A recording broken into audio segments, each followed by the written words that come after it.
सिल्लोड मतदारसंघामध्ये ठाकरे गटाच्या उमेदवाराचं पारडं या ठिकाणी जड दिसते आणि त्यामुळेच ते संभाव्य आमदार कोण हे पाहणं गरजेचं आहे। कारण की शिंदे गटाचे जे अब्दुल सत्तार आहेत ते इथले अतिशय प्रचलित असे आमदार आहेत आणि नेते आहेत, परंतु ठाकरे गटाच्या बाजूने कल झुकताना दिसतोय। अगदी आणि जाणून घेऊयात ग्राफिक्सच्या माध्यमातून कोण असेल, कोण बाजी मारतात। तर सुरेश बनकर ठाकरे गटाचे बाजी मारताना पाहायला मिळतात सिल्लोड मधून आणि अब्दुल सत्तारांसाठी हा मोठा धक्का असू शकतो। जर हे एक्झॅक्ट पोल निघाले तर मात्र अब्दुल सत्तार यांच्यासाठी हा मोठा धक्का असेल। सुरेश बनकर ठाकरे गटाचे संभाव्य आमदार असण्याची सिल्लोडमधनं शक्यता व्यक्त केली जाते।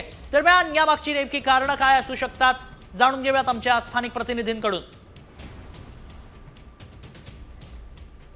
104 सिल्लोड सोयगाव विधानसभा मतदारसंघामध्ये शिवसेना विरुद्ध शिवसेना अशी दुरंगी लढत रंगलेली आहे।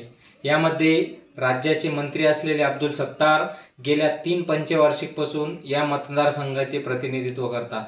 त्यांच्या विरोधात भाजपमध्ये असलेले भाजपचे महाराष्ट्राचे प्रदेश सरचिटणीस सुरेश बनकर यांनी भाजपला सोडचिठ्ठी देत शिवसेना उबाटामध्ये प्रवेश करीत विधानसभेचे तिकीट मिळवले।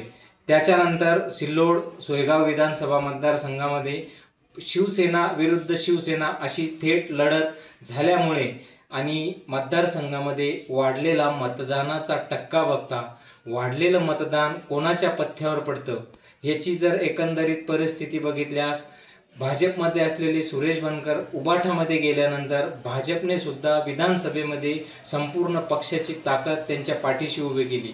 ही त्यांची जमेची बाजू असल्यामुळे व ग्रामीण भागात वाढलेला मतदानाचा टक्का बघता ग्रामीण भागातील मतदान हे सुरेश बनकरच्या पथ्यावर पडते की अब्दुल सत्तारांच्या पथ्यावर पडते हे येणाऱ्या 23 तारखेला समजणार असले तरी सध्याची परिस्थिती बघता वाढलेला मतदानाचा टक्का हा सुरेश बनकर यांच्या पथ्यावर पडल्याचा मानल्या जात असल्यामुळे सुरेश बनकर यांचे पारडे सिल्लोड विधानसभा मतदारसंघामध्ये जड भरलेले आहे।